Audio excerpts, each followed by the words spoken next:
উপস্থিতি।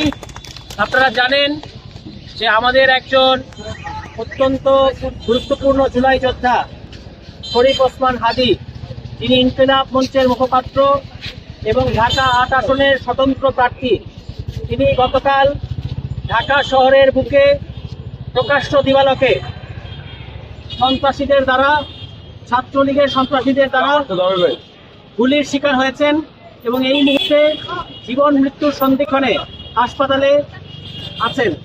আমরা সবাই তার দ্রুত আরোগ্য কামনা করি এবং সেই সাথে আমরা এটা খুব হুঁশিয়ার করে বলতে চাই, নির্বাচনের তফসিল ঘোষণার পরেই এ ধরনের ঘটনা ঢাকা শহরের বুকে প্রকাশ্য দিবালোকে এরকম গুলি করার ঘটনা, এতে আমরা চরমভাবে ক্ষুব্ধ এবং আমরা সরকারকে বলতে চাই যে আপনাদেরকে আমরা আলটিমেটাম দিয়েছিলাম 24 ঘন্টার মধ্যে শরীফ ওসমান হাদীকে যারা গুলি করেছে, ইতিমধ্যেই সোশ্যাল মিডিয়ার মাধ্যমে আমরা তাদের নাম এবং পরিচয় জানতে পেরেছি।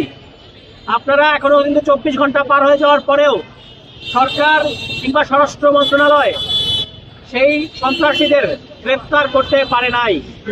আমরা এই ঘটনায় তীব্র নিন্দা জানাই এবং সরকারের উদ্দেশ্যে বলতে চাই, অবিলম্বে আপনারা এই সন্ত্রাসীদের গ্রেফতার করেন।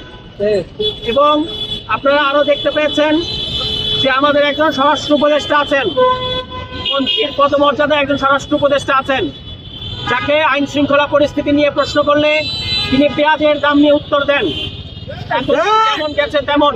কিন্তু এখন তফসিল ঘোষণার পরে আমরা মনে করি যে এই স্বরাষ্ট্র উপদেষ্টা তার পদে থাকার সকল যোগ্যতা এবং নৈতিক অধিকার হারিয়েছেন। এখানে তাকে অন্য একজন যোগ্য লোক দ্বারা রিপ্লেস করা প্রয়োজন, কারণ এরকম একজন অযোগ্য স্বরাষ্ট্র উপদেষ্টা থাকলে আগামীতে সুষ্ঠু নির্বাচন কোনোভাবেই করা যাবে না। এবং আগামীতে আপনারা দেখতে পাচ্ছেন ইতিমধ্যেই বিভিন্ন জায়গায় মুখোমুখি সংঘর্ষের ঘটনা ঘটছে, প্রার্থীরা গুলিবিদ্ধ হয়েছেন।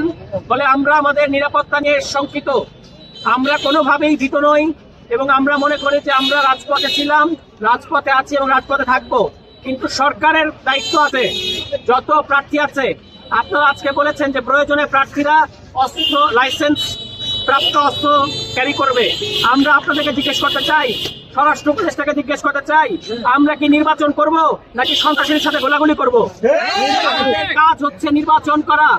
বাংলাদেশের জনগণ এবং নরসিংদী যারা ভোটার আছেন বিভিন্ন আসনে, তারা তাদের পছন্দের প্রার্থীর মার্কায় ভোট দেবেন। আমরা নির্বাচনের মাধ্যমে, প্রচারণার মাধ্যমে তাদের কাছে পৌঁছাতে চাই।